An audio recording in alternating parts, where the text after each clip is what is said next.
Dear viewers, সবাইকে নতুন একটা ভিডিওতে স্বাগতম জানাচ্ছি। সম্প্রতি আমি ভারতের সিকিম ও দার্জিলিং ভ্রমণ করে এসেছি। আমার সিকিম ও দার্জিলিং ভ্রমণে আমি চ্যাংরাবান্ধা পোর্ট ব্যবহার করে ভারতে প্রবেশ করি। চ্যাংরাবান্ধা পোর্টে আমাকে 2টা ফর্ম পূরণ করতে হয়। আপনাদের সুবিধার জন্য কিভাবে ফর্মগুলো পূরণ করবেন ও ইমিগ্রেশনে কি কি কাগজ লাগে সে সম্পর্কে ধারণা দেওয়ার চেষ্টা করব। তো চলুন ভিডিও শুরু করি। চ্যাংরাবান্ধায় ইমিগ্রেশন সম্পন্ন করার জন্য এইরকম 2টা ফর্ম পূরণ করতে হবে। প্রথম ফর্মের ক্ষেত্রে শুধু বাম পাশ পূরণ করলেই চলবে। প্রথম ঘরে পাসপোর্ট অনুযায়ী আপনার নাম লিখবেন। 2 ও 3 নং ঘরে কোনো কিছু লেখার দরকার নেই, তবে 3 নং ঘরের পাশে বাই রোড লেখা স্থানে টিক চিহ্ন দিবেন। 4 নম্বর ঘরে আপনার পাসপোর্ট নম্বর লিখতে হবে।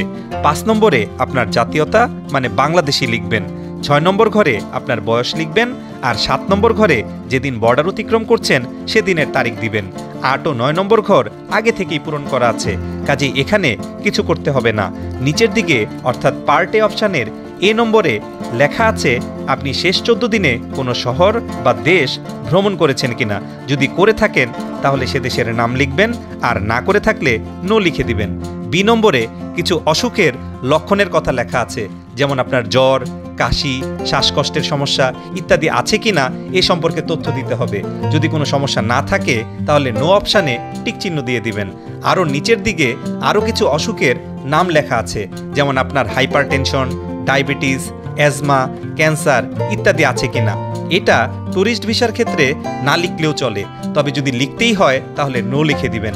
আর মেডিকেল ভিসার ক্ষেত্রে আপনার যে সমস্যা আছে তার উল্লেখ করতে হবে।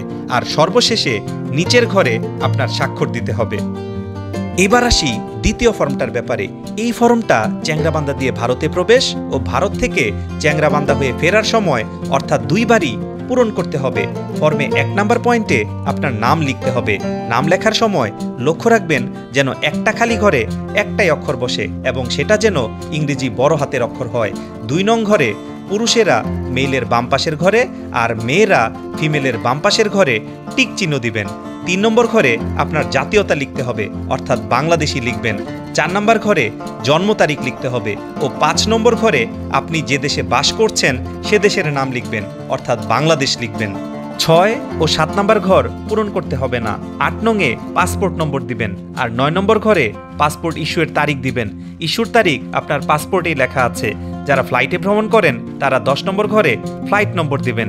আপনি যেহেতু বাই রোডে যাচ্ছেন তাই এইখানকার খালি ঘরে বাই রোড লিখে দিতে পারেন। 11 নং ঘরে যে পোর্ট দিয়ে ভারতে প্রবেশ করছেন সেই পোর্টের নাম লিখবেন। যেহেতু আমি চ্যাংরাবান্ধা দিয়ে এবার ভারতে প্রবেশ করেছি তাই আমি এই ঘরে চ্যাংরাবান্ধা লিখেছি। 12 নং ঘরে যেদিন বর্ডার পার হচ্ছেন সেদিনের তারিখ দিবেন। আর 13 নং ঘরে লিখবেন শেষ 6 দিনে কোনো দেশ ভ্রমণ করে থাকলে সেই দেশের নাম। 14 নং ঘরে ভারতের একটা ঠিকানা লিখতে হবে। আপনার যদি কোনো আত্মীয় ভারতে থেকে থাকে তবে তার ঠিকানা এখানে লিখতে পারেন, অথবা ভারতে গিয়ে যে এলাকায় থাকবেন সেখানকার হোটেলের নাম ও ঠিকানা লিখতে হবে। গুগলে সার্চ করলে এমন অনেক হোটেলের তথ্য পেয়ে যাবেন। 15 নং ঘরে ভারতীয় টেলিফোন নম্বর দিতে হবে। 14 নং ঘরে যে হোটেলের তথ্য দিয়েছেন সেই হোটেলের টেলিফোন নম্বর ব্যবহার করতে পারেন, অথবা ভারতে কোনো আত্মীয় স্বজন থাকলে তাদের মোবাইল নম্বর এখানে লিখতে পারেন। 16, 17 ও 18 নং ঘর পূরণ করতে হবে না, এটা শুধুমাত্র ইন্ডিয়ানদের জন্য। 19 নং ঘরে আপনার রিসেন্ট ভিসার নম্বর দিতে হবে, অর্থাৎ যে ভিসা করে আপনি ভারতে যাচ্ছেন। 20 নং ঘরে ভিসার মেয়াদ উত্তীর্ণের তারিখ লিখতে হবে, অর্থাৎ এক্সপায়ার ডেট দিতে হবে। এটা আপনার ভিসাতেই লেখা আছে। 21 নম্বরে আপনার ভিসার ধরন লিখতে হবে, যেমন আমার ট্যুরিস্ট ভিসা তাই আমি এখানে ট্যুরিস্ট লিখব। যাদের বিজনেস ভিসা বা মেডিকেল ভিসা আছে তারা তাদের ভিসার ক্যাটাগরি অনুযায়ী এখানে লিখবেন। 22 নম্বর ঘরে আপনি যেদিন ভারত থেকে ফিরবেন তার একটা আনুমানিক তারিখ লিখতে হবে, তবে এটা পূরণ না করলেও কোনো সমস্যা নেই। 23 নম্বর ঘরে অনেকগুলো অপশান রয়েছে, এখানে আপনি যে উদ্দেশ্যে ভারত যাচ্ছেন সেই ঘরে টিক চিহ্ন দিবেন। যেমন আমি ট্যুরিস্ট ভিসা নিয়ে ভারতে ঘুরতে গিয়েছিলাম তাই আমি এখানে লেজার হলিডেতে টিক চিহ্ন দিয়েছি। আর সবশেষে বাম পাশের ঘরে আপনার স্বাক্ষর দিতে হবে।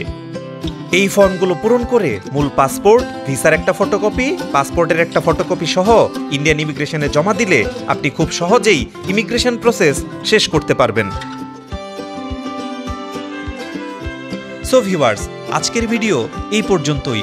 সম্প্রতি সিকিম ও দার্জিলিং নিয়ে করা আমার ট্রাভেল ব্লগের পর্বগুলো ধারাবাহিকভাবে আমার চ্যানেলে আপলোড করা হচ্ছে। ভিডিওগুলো দেখলে আপনার ভারত ভ্রমণ সহজ হবে বলে আশা করছি। দেখা হবে নতুন কোনো ভ্রমণে। সেই পর্যন্ত সবাই ভালো থাকবেন, সুস্থ থাকবেন। পাশে থাকার জন্য সকলকে অসংখ্য ধন্যবাদ।